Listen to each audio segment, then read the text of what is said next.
ती कारकिर्दीची एकूण व्याप्ती किती होती आणि तरीही आपण परत परत त्यांची आठवण काढतो, त्यांची जयंती साजरी करतो. तर नक्की असं त्यांनी त्यांच्या आयुष्यात काय केलं हे समजणं फार महत्वाचं आहे. छत्रपती शिवाजी महाराज जेव्हा जन्माला आले तेव्हा भारताची स्थिती काय होती, तर संपूर्ण इस्लामिक आक्रांतांनी येऊन सुमारे 300-350 वर्ष झालेले होते आणि संपूर्ण भारत हा वेगवेगळ्या इस्लामिक शहायांनी ग्रासलेला होता.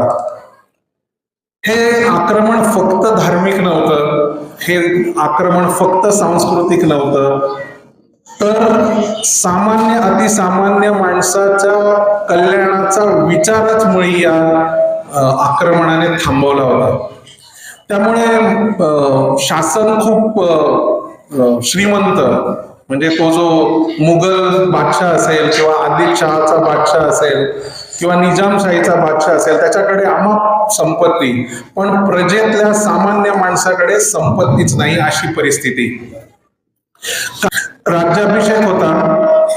राज्याभिषेकासाठी भारतभरातनं वेगवेगळ्या मोठमोठ्या लोकांना आमंत्रण दिलं गेलं होतं.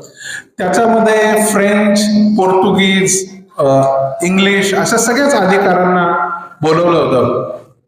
तर त्याच्यामध्ये एक हेनरी एक्झिंग्टन नावाचा छत्रपती शिवाजी महाराजांची हत्तीवरनं मिरवणूक निघाली रायगडावरनं, आणि ती मिरवणूक याने बघितली आणि त्याला, या हेनरीला खूप आश्चर्यच वाटलं की मी स्वतः जेव्हा रायगडावर आलो तर साधं माणसाला रायगड चढून येणं खूप अवघड आहे, घोडा फार प्रयत्नाने येतो, हा हत्ती कसं काय आला वरती, त्याला प्रश्नच पडला. मग त्याने काय केलं, आपले अनेक वकील होते, त्या वकिलांपैकी एकाला त्यांनी विचारलं की का हो, हे हत्ती कसा काय वरती आणला, काही वेगळं रस्ता वगैरे का हत्तीसाठी? ते म्हणाले नाही.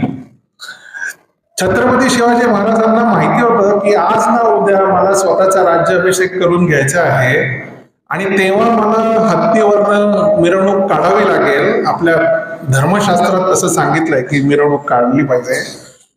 तर जेव्हा हे हत्ती छोटे होते, हे पिल्ल होते, तेव्हा यांचा आकारही छोटा होता, यांची पावलंही छोटी होती. तर ज्या मार्गावरनं माणूस आणि घोडा येतो त्याच मार्गावरनं इथे 2 हत्तीची पिल्ल तेव्हाच छोटी असताना आणून ठेवली, जेणेकरून राज्याभिषेकाच्या वेळेस ती मोठी होतील आणि त्याच्यावरनं मला मिरवणूक काढता येईल.